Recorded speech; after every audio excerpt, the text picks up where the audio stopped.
ये बड़े हर्ष का मौका है कि आज इतने वर्षों के बाद हम इस मंच पर ऑर्गेनाइजिंग कमेटी की वजह से एकत्रित हो सके, क्योंकि ये एक इंटरेक्शन सेशन है। तो मुझे याद आता है वो जमाना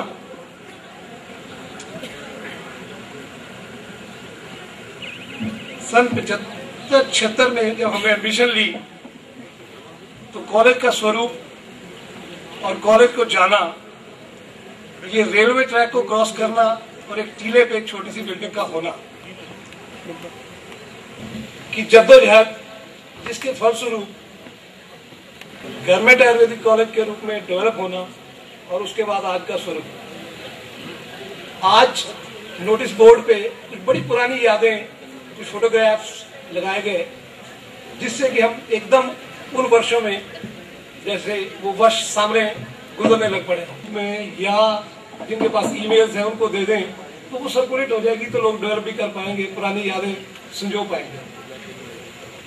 इतना ही कहता हुआ आप सबका धन्यवाद। उनकी टीम को बुझवाया है तो मैं निवेदन करूंगा सिंह भाटिया जी कि वो मंच पे आए और उस स्मृति चिन्ह को डॉक्टर बरवाल जी को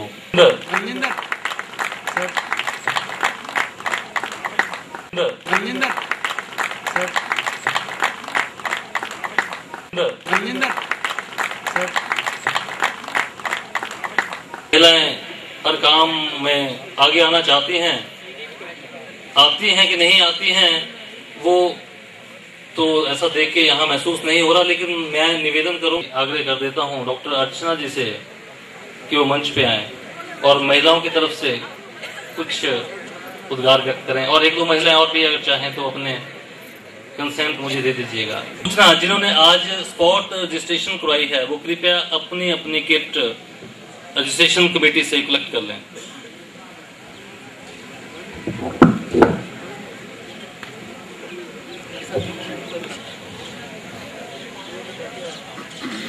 समय तक आपस में मिल नहीं पाए, उनमें से एक ने दूसरे को एसएमएस भेजा, यार मैं तेरी हंसी को बहुत मिस करता हूं, और उससे भी ज्यादा मैं अपनी हंसी को मिस करता। सच में जिंदगी की आपाधापी में हम कहीं हंसना ही भूल जाते हैं, और आज जिस तरह से ठहाके हम लोगों ने लगाए हैं, मुझे लगता है कि हमारा एचपी लेवल कुछ बढ़ गया होगा। एक बेहद जिसने हमें समाज में एक नाम दिया और हमें इज्जत के काबिल बनाया। लेकिन वो बहुत से वक्ताओं ने कहा है कि जब हम यहाँ थे तब इतना बड़ा इंफ्रास्ट्रक्चर नहीं था, और फिर पता नहीं क्या हुआ, मुझे एक अजीब सी स्थिति, मुझे ऐसे लगने लगा जैसे भीड़ में कोई बच्चा अपने माँ बाप का हाथ छोड़ के गुम हो जाता है। मुझे लगा मुझे तो यहाँ कोई पहचानता ही नहीं है। और थोड़ी देर बाद ही डॉक्टर ईना का सस्नेह आलिंगन, उसके बाद कुछ सीनियर्स का मिलना, बस ऐसे लगा जैसे पता नहीं किसी जन्नत में पहुंच गए। बेहद खुशगवार समा। कहीं जिंदगी इतनी व्यस्त हो जाती है कि अपने घर बार और प्रोफेशन की व्यस्तताओं में चलते लगभग एक रूटीन सा बन जाता है जीवन, और उस रूटीन को तोड़कर जब आज हम यहाँ इकट्ठे हुए हैं तो ये एक बेहद खुशगवार समा है। मुझे याद आ रहा है डॉक्टर निगम जब मिली तो मैं उनके सौंदर्य की तारीफ करते हुए कह रही थी, मैडम आप तो बिल्कुल वैसी ही हैं। और एक कोई बड़े ग्रैंड सीनियर थे, वो झट से उनको परे ले जाके कहते हैं, मैडम को हम लाए थे इस कॉलेज में, मैडम हमारी ज्यादा है। तो मैंने कहा भाई आप लाए होंगे, लेकिन मैडम को हमने भी इसी तरह बरकरार रखा है, हमारा योगदान भी भूला नहीं जाना चाहिए। तो इतना प्यार, इतना अपनापन कहाँ मिल पाते हम लोग। मैं आभारी हूँ ऑर्गेनाइजिंग कमेटी की, जिन्होंने मौका दिया हमें, और विशेष रूप से डॉक्टर कुलदीप बरवाल जी की, जिन्होंने फोन पे इस तरह से आमंत्रण दिया जैसे उनके अपने घर में शादी हो और हमारा आना जरूरी है।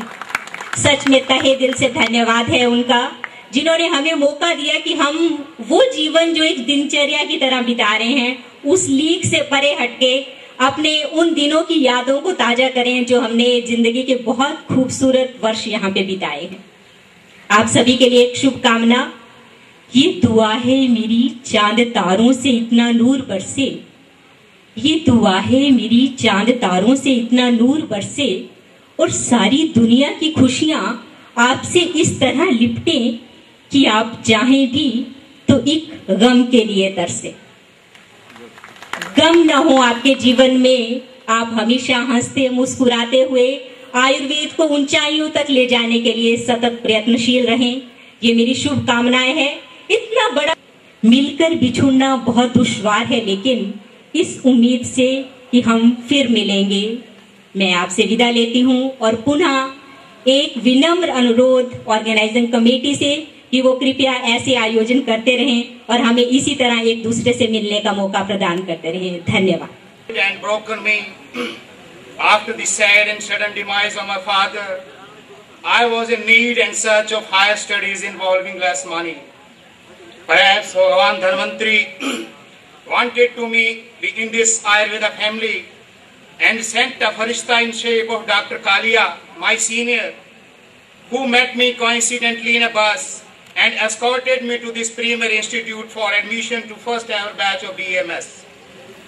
After becoming a part of this nursery of Ayurveda, I was given immense moral support, encouragement, love, affection and respect by all my teachers, including principal sir, seniors, class fellows, juniors and ministerial staff.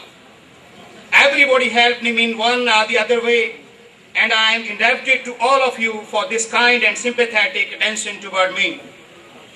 I remember the days when most of us belonging to average families lived in unity in diversity.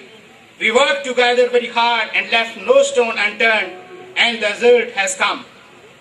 By the blessings of Bhagavan Dhanvantari Ji, our teachers and friends, the times have changed a lot, and a lot has changed the scenario. Most of us are now holding prestigious positions and stature in society. And this was our heartiest desire and dream come true, to collect and gather here once again for our future. I feel no hesitation in expressing my honor and pride that you all put me in your eyes and elected me first ever General Secretary and Sanjeev Awasthi as Joint Secretary with me of BMS stream. All the times teachers and students worked together and struggled in synchronized hand-marking for the present shape of this institution. And for our immense satisfaction, this institution has transformed into National Institute of Ayurveda, NIA, a Center for Excellence. I congratulate you all once again for organizing and successfully accomplishing this mammoth historical event in our fraternity, where all the gurus and chelas are in a part of this Sambhasa Parishad, being held in our Taposthali, our Karmthali, that is RGMC Paprola. मैं शुरू करूंगा। जब हम पपरोला में आए 78 में, जब government ने टेक ओवर किया इंस्टीट्यूशन को, तो हम कुछ लोग पालनपुर यूनिवर्सिटी में पढ़ते थे। जो ही खबर आई कि ये सरकारीकरण हुआ है, तो मेरे class fellow doctor Rita Chauhan, Neena Agnihotri, हम सभी इकट्ठे इस इंस्टीट्यूशन में आए